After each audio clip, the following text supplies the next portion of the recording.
అక్కడే నేను కుర్చీ యేసుకొని ఉంటాను. ఎవరైనా నాతో డైరెక్ట్‌గా వచ్చి మాట్లాడాలి అని చెప్పినప్పుడు, కంచెలు తీసేసినప్పుడు, నాకు కాన్వాయ్ ఒద్దు, నేను రోడ్డు మీద వచ్చేటప్పుడు ప్రజలెవరిని ఇబ్బంది పెట్టొద్దు, ఆపొద్దు అని ఏదైతే చెప్పారో, అప్పుడు అందరూ గూడా నిజంగానే కేసీఆర్ స్థాయి వేరు, రేవంత్ స్థాయి వేరు అని మాట్లాడుకున్నారు. కానీ ఇప్పుడు అవేవి కనిపించట్లేదు. ప్రగతి భవన్ అన్నా ఒకటే ఉంది, ప్రజాభవన్ అన్నా ఒకటే ఉంది.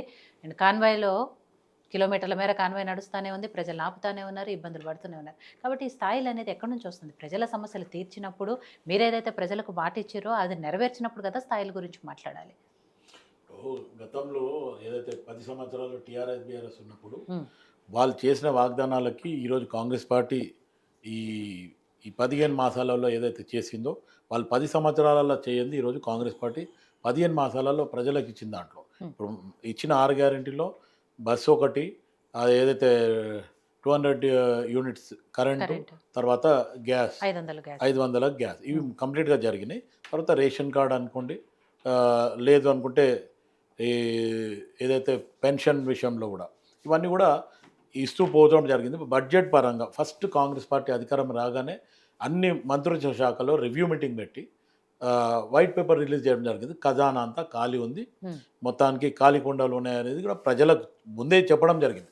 అధికారం ఎప్పుడైతే ప్రమాణ స్వీకారం అయిన వెంటనే ఏదైతే మీరన్నట్టు ప్రగతి భవన్, అప్పట్లో ఉన్న ప్రగతి భవన్, ఇప్పుడు ప్రజాభవన్ ఏదైతే కంచెలు తీసేయడం అంటే అక్కడ రోడ్ ఇబ్బందిగా ఉండే, మొత్తానికి అది ఒక రిస్ట్రిక్టెడ్ ఏరియా లాగా ఉండే. ఈరోజు అది తీసినందుకు ఈరోజు ప్రజలకు కూడా హ్మ్. కొంచెం సౌలభ్యంగా ఉంది. కాకపోతే అప్పట్లో ముఖ్యమంత్రి గారు, ఇప్పుడున్న రేవంత్ రెడ్డి గారు చెప్పడం ఏంటంటే, గతంలో రాజశేఖర రెడ్డి గారు ఏదైతే ప్రజా పాలన ఉంటుందో, లేకపోతే ప్రజా దర్బార్ నిర్వహిస్తానో హ్మ్. అట్లా నిర్వహిస్తామని చెప్పి చెప్పడం జరిగింది. స్టార్టింగ్‌లో ఉండడం జరిగింది. ఏదైతే ప్రజా సమస్యల మీద సే వాళ్ళ అర్జీలు తీసుకోవడానికి ఒక 2, 3 డేస్ గానీ, లేక ఒక 2 మంత్స్ వరకు మంత్రులు గూడా అక్కడ ఉండి తీసుకోవడం జరిగింది. దాని తర్వాత ఆ అధికారులకు అప్పజెప్పడం జరిగింది. సో, దాంట్లో మేజర్‌గా వచ్చిన అర్జీలేంటంటే, హ్మ్.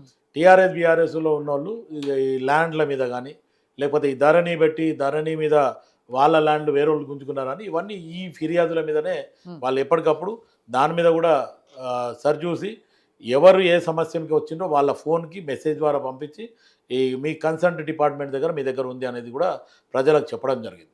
సో, ఇటువంటి గత ప్రభుత్వానికి ఇప్పటికి మార్పులు తీసుకురావడం జరిగింది. ఇప్పుడు రుణమాఫీ అనుకుంటే కూడా వాళ్ళు 10 సంవత్సరాలలో చేయంది, హ్మ్. మేము సంవత్సర కాలంలో రుణమాఫీ చేయడం జరిగింది. ఇట్లా చెప్పుకుంటూ పోతే గత ప్రభుత్వానికి ఆ 10 సంవత్సరాల వాళ్ళు చేయంది ఈరోజు 15 మాసాల లోపల కాంగ్రెస్ పార్టీ అధికారం వచ్చినాక చేయడం జరిగింది. స్థాయి పరంగా ఆలోచిస్తే హ్మ్. ఇది కేసీఆర్, కేటీఆర్, ఇంకా హరీష్ రావు వీళ్ళ దిమాగ్ ఏమంటే మొత్తానికి అహంకారపూర్వకంగా ఇంకా కూడా అధికారంలో మేమే ఉన్నాము అనే రకంగానే అదే ధోరణితో మాట్లాడుతుండ్రు తప్ప, ఖచ్చితంగా మేము ప్రజలు మమ్మల్ని ఆపోజిషన్లో కూర్చొని పెట్టిండ్రు. హ్మ్. లేకపోతే ఇదే కేసీఆర్ చెప్పడం జరిగింది. ఏమని?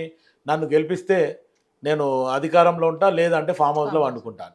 సరే, ఆ మాటకి కేసీఆర్‌ని ఆ ఒక్క మాట అంటే ఉద్యమ కాలం నుంచి చూస్తే 10 ఏళ్ళు ముఖ్యమంత్రిగా ఉన్నప్పటికైనా ఈ ఒక్క మాటను మటుకు ఆయన ఒప్పుకోవచ్చు. హ్మ్. ఏదైతే సంవత్సర కాలం వరకి నేను ఫామ్ హౌస్‌లో సంవత్సర కాలం జరిగిపోయింది. ఇప్పుడు ఇంతకుముందు అనలిస్ట్ గారు మాట్లాడినట్టు అసెంబ్లీకి రాకపోతే ఆయన ప్రతిపక్ష హోదా గాని పోతుంది. లేకపోతే ఆయనకి ఏదైతే ఆహ్, శాసనసభ బెనిఫిషరీస్ ఏదైతే శాసనసభ్యులు బెనిఫిట్స్ హోదా వస్తాయో పోతుంది. ఆ బెనిఫిట్స్ ఏవన్నీ రావు. హ్మ్. ఇప్పుడు నీకు నిజంగా కూడా నీ స్థాయి కాదు రేవంత్ రెడ్డి, నాకంటే చిన్నోడు వయసులా అనే రకంగా ఆలోచిస్తే నువ్వు ప్రతిపక్ష హోదా ఇంకా మీ పార్టీలోనే ఎవరికైనా విజయారేకి పిలిచి ఇయ్యండి. మాకేం సంబంధం? ఎందుకంటే ఆడ ప్రతిపక్ష నేత ఉండాలి, ప్రజా సమస్యల మీద పోరాడాలనేదే హ్మ్. మేము ఖచ్చితంగా మాట్లాడేది. ఈరోజు ఈ అమ్మ పులి వచ్చి, అమ్మ పులి వచ్చి, అమ్మ పులి రాదు, బయటికి రాదు, ఏం చేయడు. కేసీఆర్ మట్టుకు ఇంకా కూడా అహంకారపూరితం. ఇప్పుడు ప్రజలలో ఇంతకుముందు విజయారే అన్నట్టే కేసీఆర్ కూడా అంటుండు. మంది మాటలు విని మారుమానం పోతే మళ్ళీ వచ్చే వరకు ఈ సంసారం పోయింది అంటుండు. అంటే నువ్వు ఈరోజు కేసీఆర్‌ని గెలిపియకపోతే ప్రజలను తిడుతుండు కేసీఆర్. హ్మ్. ఆల్మోస్ట్ ఆల్ అంటే ఇప్పుడు కేసీఆర్‌కి ఏస్తేనేమో మంచిది. కేసీఆర్‌ని గెలిపియకపోతే ఈరోజు తప్పు చేసిండ్రు ప్రజలు అనే రకంగా మాట్లాడుతున్నారు. అంటే ఇంకా మీ అహంకార ధోరణి పోలేదు. హ్మ్. ప్రజలు మీకు ఇట్లనే చేస్తే మటుకు ఇంకా తగిన మూల్యం చెల్లించుకోవాల్సొస్తుంది. ఇక కేటీఆర్ అంటాడు ఈ ఫార్ములా రేస్ కిందకి ఆలోచిస్తే నేనే చేసినా, నేనే ఇయ్యమని చెప్పినా, తప్పు నేనే చేసినా నన్ను జైల్‌లో పెట్టండి. హ్మ్. నేను మా మామూలుగా యోగా చేస్తా, ఫిట్ అయితా, వాకింగ్ చేస్తా, నేను ముఖ్యమంత్రి అయితా. హ్మ్. ఆ రకంగా ఆలోచిస్తే మా కాంగ్రెస్ పార్టీ వాళ్ళు ఎమ్మడే అన్నారు. హ్మ్. ఏమని? ఒకవేళ జైలుకి పోయినోళ్ళే ముఖ్యమంత్రి అయితే మీ చెల్లె నీకంటే ముందే ఉంది. ఆమె లిక్కర్‌లో పోయింది లోపలికి జైలు కాబట్టి, ఆమె ఉంటే మళ్ళా అక్కడి నీకు పోరాటం ఉంటది. అంటే హ్మ్. ఈ రకంగా ప్రజలకు నిజంగా కూడా ఏదైతే ప్రజా సమస్యల మీద మీరు పోరాడి లేకపోతే ప్రజల తరఫున కాంగ్రెస్ పార్టీ ఇచ్చిన హామీలను పూర్తి చేయడానికి మీరు ప్రజా తరఫున ఉండి ప్రజా గొంతై మాట్లాడండి. కానీ మీరు అహంభావంగా మాట్లాడి ఇప్పుడు నా స్థాయి కాదు నీ స్థాయి కాదు అంటే అసలు లెక్క ప్రకారం ఆలోచిస్తే ఒకవేళ ఈ కేసీఆర్ ఏడికైనా వచ్చిండు, కేసీఆర్ కూడా కాంగ్రెస్లోకేనే కదా. కా కేసీఆర్కి లైఫ్ ఎవరు ఇచ్చిండు? కాంగ్రెసే. ఇటు ఒక రకంగా తెలంగాణ ఇచ్చింది కూడా కాంగ్రెస్ పార్టీ. ఈరోజు తెలంగాణ కాంగ్రెస్ పార్టీ బిల్ పెట్టినప్పుడు ఇదే కేసీఆర్ లేడు, ఒక విజయశాంతి కేసీఆర్ ఇద్దరు తప్ప అందులో విజయశాంతి ఒక్క ఆమెనే అక్కడ పార్లమెంట్లో ఉంది. మిగతా వాళ్ళంతా కాంగ్రెస్ ఎంపీలు ఉన్నారు. కేసీఆర్ ఎక్కడుండు? ఆ రకంగా మాట్లాడితే ఆయన బయట పోయేది అంటే పారిపోయినా ఇంకా నువ్వు మళ్ళీ నేనే గెలిచిన అంటాడు, సావు నోట్లో తలకాయ పెట్టి తీసిన అంటాడు, దళితుడిని ముఖ్యమంత్రి చేస్తాను, అక్కడ కావాలి కుక్కలాగా ఉంటా అంటాడు, లేకపోతే దళిత బంధు అంటారు, అందులో 30% మేమే మా వాళ్ళే తిన్నారని చెప్తాడు. కాళేశ్వరం ఫోన్ ట్యాపింగ్ వీళ్ళు చేసిందంతా దుర్మార్గం పని, దుర్గాపు చర్య.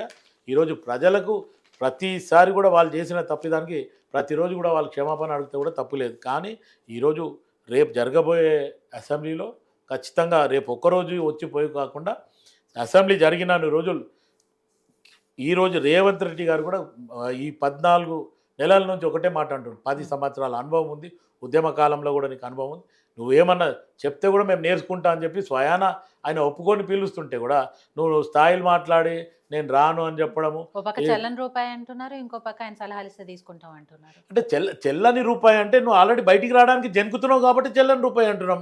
ఈరోజు కొడుకు అంటాడు నన్ను జైలు పంపి అంటాడు, బిడ్డ అంటది పులి వస్తుంది అంటది, అల్లుడు అంటాడు నేను మళ్ళీ కిరోసిన్ పోసుకుంటా మందిని చంపుతా తప్ప నేను చావా అంటాడు. ఇది మొత్తానికి బీఆర్ఎస్ బాగా నేర్చుకున్నారండి అది. రైట్. సో విజయ్ గారు, మీరు 10 సంవత్సరాల అధికారంలో ఉండి చేయలేని మేము 15 నెలల్లోనే చేసి చూపించాము అంటున్నారు. ద సేమ్ టైం స్థాయిల గురించి మాట్లాడితే గతంలో సరే ఎవరు అధికారంలో ఉన్నా ఎవరు ప్రతిపక్షంలో ఉన్నా చంద్రబాబు నాయుడు గారు అలాగే వైఎస్ రాజశేఖర రెడ్డి గారు ముఖ్యమంత్రిగా ఒకరున్నా ప్రతిపక్ష నాయకుడిగా ఎవరున్నా కూడా అసెంబ్లీ జరిగినప్పుడల్లా ఇద్దరు హాజరయ్యేవాళ్ళు, ఏమైనా ఉంటే విమర్శించేవాళ్ళు, మాట్లాడుకునేవాళ్ళు, కొంత